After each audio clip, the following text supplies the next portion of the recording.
जय हिंद दोस्तों, मेरा नाम शिवम पाठक है।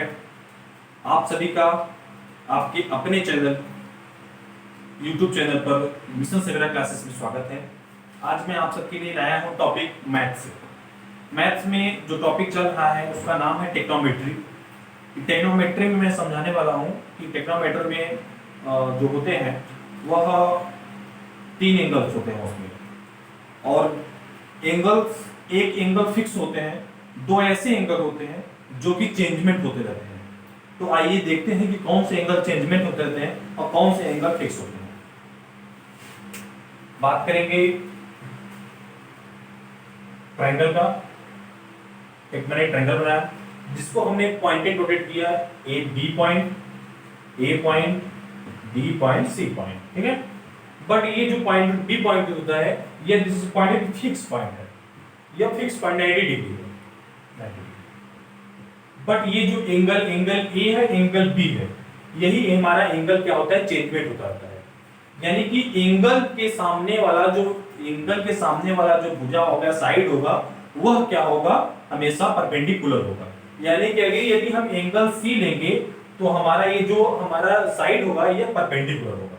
यदि एंगल ए लेंगे तो हमारा जो साइड होगा यह परपेंडिकुलर होगा। बट बाय द वे हम सिंपल रूप से देख रहे हैं कि एक साधारण रूप से हम किसी भी एंगल का नाम नहीं ले रहे हैं।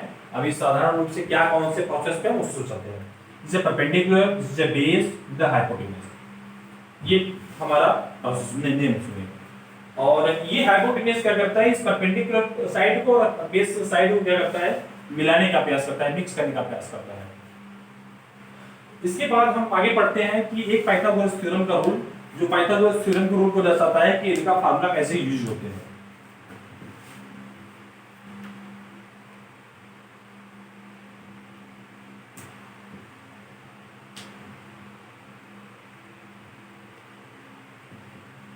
पाइथागोरस थ्योरम को होता है फार्मूला कि हाइपोटेन्यूज का whole square equal to perpendicular का होल स्क्वायर प्लस बेस का स्क्वायर, यही होता है।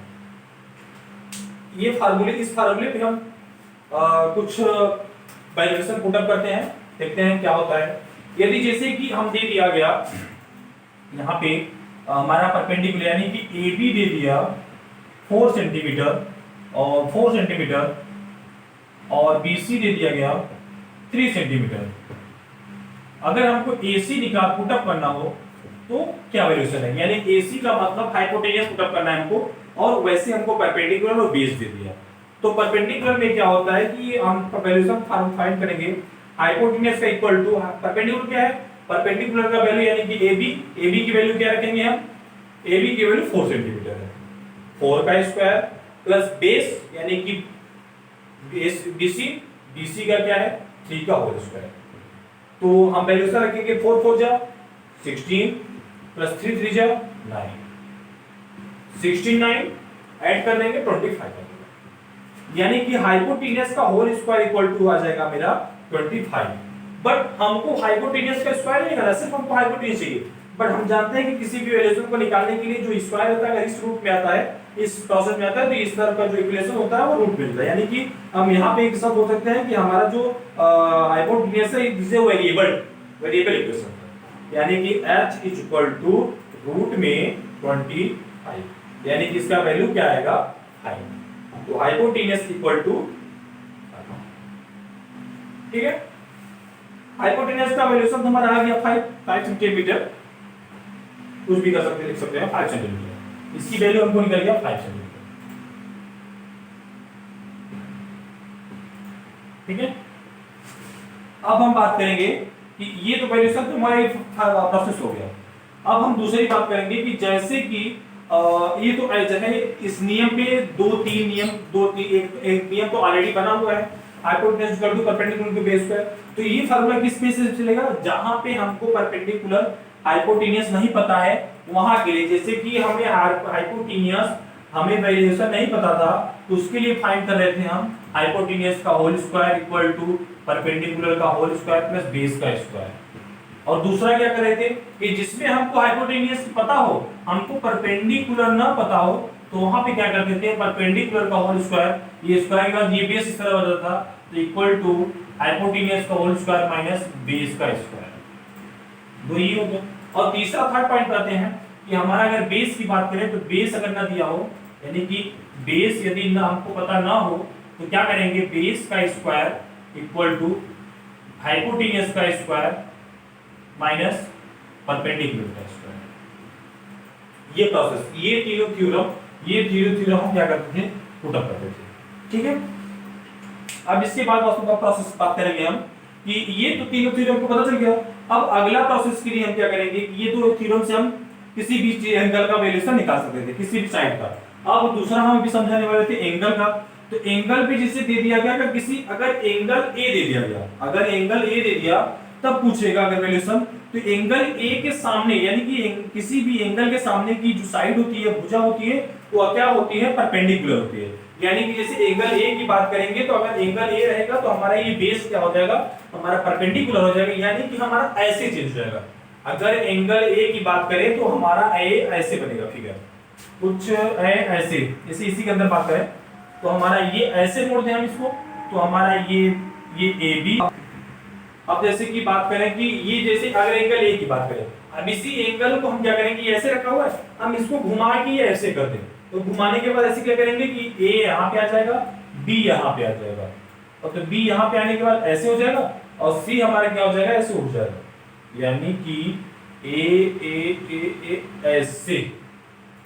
तो एक मिनट, यानी कि A B C, this is point A B C. ठीक है, ठीक है, यह एंगल ए। अब एंगल ए बन गया। अगर हम एंगल ए की बात करें तो इसकी सामने की भुजा, मैंने बताया किसी भी एंगल के सामने का जो साइड होता है, भुजा होता है, लेंथ होता है, वह क्या होता है, परपेंडिकुलर होता है। यानी कि ए की जस्ट सामने क्या है, ए बी, या तो हमारा क्या हो जाएगा, परपेंडिकुलर। ये हमारा ए बी क्या हो जाएगा, बेस हो जाएगा, ये हमारा हाइपोटेन्यूस, यानी कि चेंज हुआ नहीं हुआ। अब वही स्थान पे हम लेंगे। अगर एंगल सी की बात करेंगे तो एंगल सी के जो सामने वाला है ए बी, यानी कि हमारा ये परपेंडिकुलर ऑलरेडी बना हुआ है। अगर हम एंगल बी की बात करें तो यह क्या होता है, चेंज हो जाता है, यहाँ परपेंडिकुलर हो जाएगा, यहाँ बेस हो जाएगा, और कोई चीज नहीं होगा। ठीक है, यहाँ तक समझ आया। अब इसके आगे बढ़ते हैं। इसमें तीन नेम दिए गए हैं, जो तीन नेमों को हम 6 भागों में डिस्ट्रीब्यूट किया गया है। क्या डिस्ट्रीब्यूट किया गया है, जैसे sine cos tan cot, sine cos tan, बस कॉट छोड़ देंगे, साइन कॉस टेन। तो साइन कॉस टेन को हमने क्या किया है कि इसी का अपोजिट, इसी को अपोजिट में क्या किया है कि sine theta cos theta tan theta. तो साइन का अपोजिट क्या किया है, कॉसेक थीटा, और कॉस थीटा का अपोजिट किया है सेक थीटा, और टेन थीटा का अपोजिट किया है कॉट थीटा। आइए इसकी विषय देखते हैं। ये रिलीज कर दें।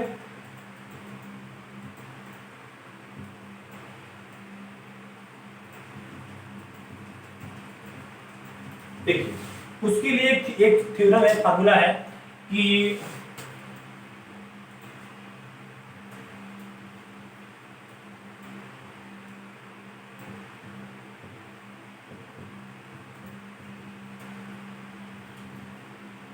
देखिए ये 6 नेम है, यानी कि यह बेस ए 1 2 3 ही नेम है।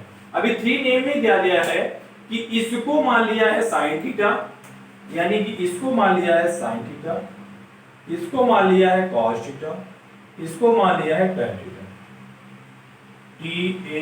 tan theta. अब देखिए इसको दिखा देते हैं कि sine theta equal to P upon, यानी कि परपेंडिकुलर अपान हाइपोटेन्यूस, ये हो गया। अब यहीं पे लिख देते हैं cos theta equal to cos, cos theta equal to base upon hypotenuse, base upon hypotenuse. ठीक है, अब बात करेंगे tan थीटा की। तो tan theta equal to perpendicular upon base, यही 3 नियम थे। अब मैं बोल रहा हूं कि सब मतलब अगर साइन की बात करें तो साइन का अपोजिट होता है cosec थीटा, और cos का अपोजिट होता है sec थीटा, और tan थीटा का अपोजिट होता है cot थीटा। यानी कि जैसे अपोजिट होगा ये वैल्यूएशन चेंज होता जाएगा। जैसे कि मैं sin थीटा की बात करूं तो cosec थीटा इक्वल टू होता है cosec थीटा इक्वल टू होता है 1 अपान sin थीटा। तो 1 अपॉन साइन थीटा का मतलब कि अपोजिट 1 अपॉन साइन, तो 1 अपॉन साइन थीटा की वैल्यू क्या है? Perpendicular upon hypotenuse. हाइपोटेन्यूज क्या होगा? ऊपर चला जाएगा, तो बचेगा क्या? cosec theta equal to hypotenuse upon perpendicular, यानी कि cosec का उल्टा below opposite hypotenuse upon perpendicular. देखिए आगे प्रोसेस करते हैं। cos थीटा हो गया, cos थीटा हो गया। अब sin थीटा की बात करें। इसके बाद मैंने बताया cos थीटा का अपोजिट है sec थीटा। तो इसे बात करें sec theta equal to 1 upon cos theta. हमने बताया कि cos थीटा का अपोजिट sec थीटा को, चाहे sec थीटा का अपोजिट cos थीटा को। अब यहां पे क्या करेंगे? sec theta equal to 1 upon cos theta की वैल्यू क्या है? Base upon hypotenuse, base upon hypotenuse. तो sec थीटा इक्वल टू क्या हो जाएगा? हाइपोटेन्यूज तो ऊपर चला जाएगा, हाइपोटेन्यूज अपॉन में बेस, यानी कि दूसरा वैल्यू हमारा क्या निकला? sec theta. अब अगला क्या निकलेगा? अब tan थीटा की बात करें, थर्ड की, फर्स्ट पॉइंट, सेकेंड, थर्ड। अब थर्ड की बात करें तो थर्ड में क्या है? Second, first. अब थर्ड की बात करें,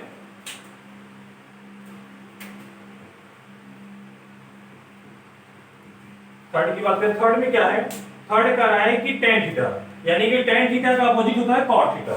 तो cot theta equal to COT cot theta equal to 1 upon tan theta. चाहे tan थीटा इक्वल टू लिख दो 1 अपॉन cot थीटा, चाहे cot थीटा इक्वल टू लिख दो 1 अपॉन tan थीटा। तो cot theta equal to 1 upon tan theta का मतलब, tan theta का मतलब P अपॉन B, यानी कि परपेंडिकुलर अपॉन बेस।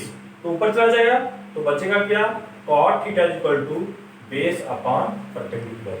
यह हमारा 6 रूल, 6 नियम निकल गए। फिर आज के लिए सिर्फ इतना ही, और अगले दिन नेक्स्ट डे नया पार्ट, और आपको इसके आगे का बताएंगे।